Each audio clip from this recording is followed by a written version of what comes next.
Kitu kingine, mashosti zangu mashabiki, wanaume ambao wanapenda kuoaoa, wakina kaoaoa. Kuna baadhi ya wanaume wanaitwa wakina kaoaoa. Hawaoi kwa ajili ya Mwenyezi Mungu, wanaoa kwa ajili ya tamaa za miwili.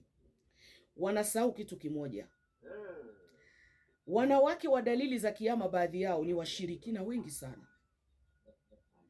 Unaleta mke wa kwanza mshirikina, unaleta mke wa pili mshirikina, unaleta mke wa tatu mshirikina, unaleta mke wa nne mshirikina. Washirikina wamekutana, na hawa washirikina wote wanakushughulikia we mtu mmoja. Kaka yangu, utapona kweli? Ndiye pale baadhi ya wanaume wanafikisha eji za miaka 50 hata nguvu za kiume hawana. Kuna madawa mlikuwa mnatumia hamjui. Kuna baadhi ya wanaume wanafikisha miaka 50 hata nguvu za mwili hawana.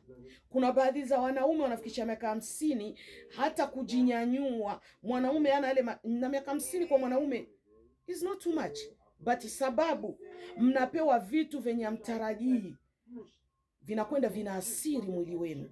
Baadhi ya wanaume hamjui hilo. Unarogwa huku na huku, unaona kuna kupona huko kweli? Huyu anakokotea kwake, anakokotea kwake, anakokotea kwake. Sababu gani? Tamaa za miwili.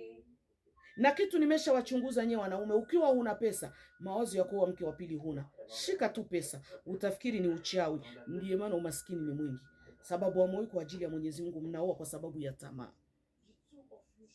Tamaa za miwili. Ndugu zangu, oeni kwa ajili ya Mwenyezi Mungu, msiwe kwa ajili ya tamaa.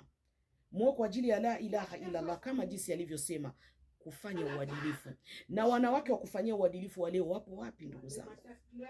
Baadhi ya wanawake wamevurugwa. Ndiye kama hivyo washirikina. Leo wanawake wengi wako kwenye ndoa kwa sababu ya madawa, wanaishi kwa madawa. Yaani ndoa zao zinawekwa na madawa.